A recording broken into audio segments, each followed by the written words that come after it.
Good morning.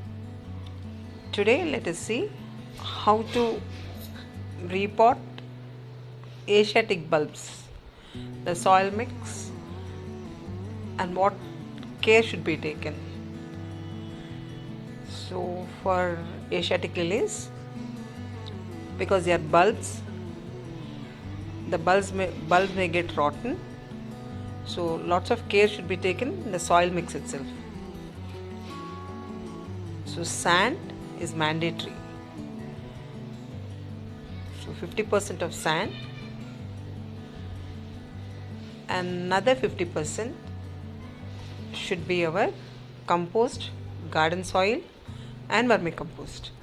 So the remaining 50% you can take into 3 halves and make the 3 compositions. So sand is used deliberately to a greater extent because when we pour water, the water should drain quickly, and ensure that the drain holes are sufficiently large so that the water seeps away. If there is any water clogging in our soil mix, the bulbs are going to get rotten. And as any bulbs, we have to ensure that we keep neem cake so that there will be no root rot, and this acts as an insecticide for us. These are the 5 bulbs of different colors I bought from Mrs.Sowjanya.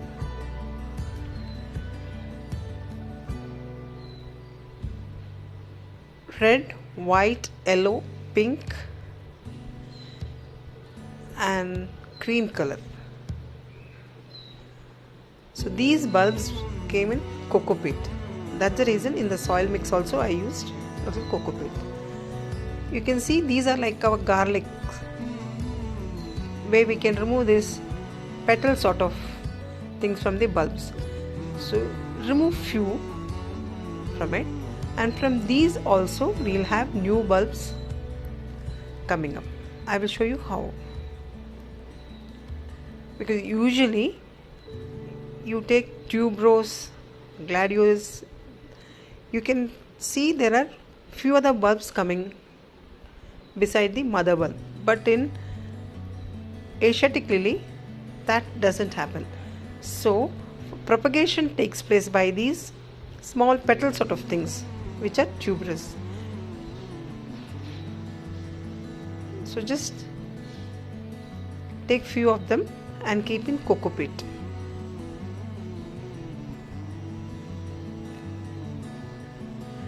And in the soil mix I have not used Epsom salt because these are not going to have any sort of shock nor stress, and these bulbs are very healthy and they already sprouted. So within 3 months, 2.5 to 3 months, we will be having good flowering. We have to ensure that timely we give them good fertilizers. Now we have given compost, cattle dung, decomposed cattle dung and vermicompost.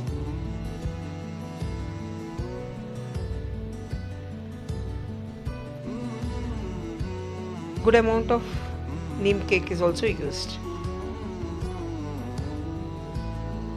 The content of garden soil is very less. It's all preferable to use very less garden soil. Just 10% is more than sufficient.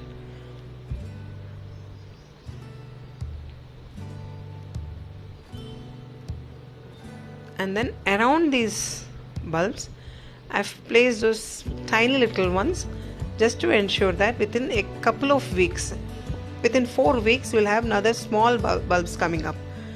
After the season, after the season also make sure that these bulbs are retained in cocoa peat so that for the next season we can use. If you're going to keep it in the same pot, if you're going to retain it in the same pot, they may get rotten.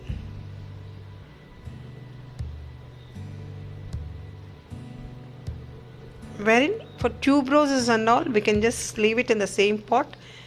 They will germinate new ones will come up and you'll have the big stock coming up. But for Asiatic lily, it is always preferable to take them out and keep it back in the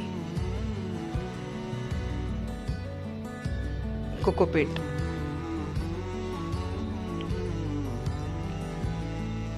Water the plant.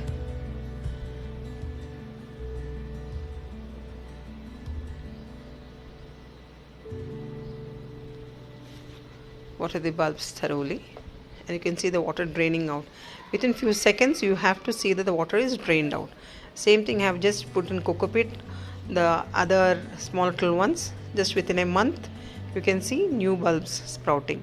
And from the flowers also, once the flowers are mature also, when we just sprinkle them like marigold, you will have new bulbs sprouting up. So in these two ways you can propagate Asiatic lilies.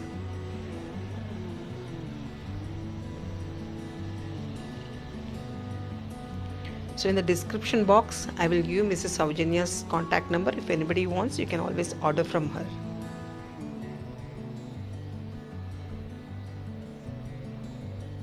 See, these are the bulbs which are sprouted and I've placed it. See, small little things, you can see the bulbs.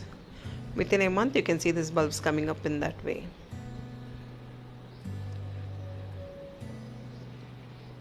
N number of small bulbs from them. I hope this is very clear for you all.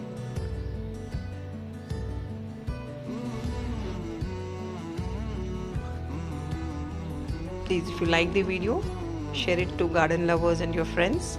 Don't forget to subscribe. If you like the video, hit the like button, and please do subscribe and click on the bell icon for the notifications. Thank you.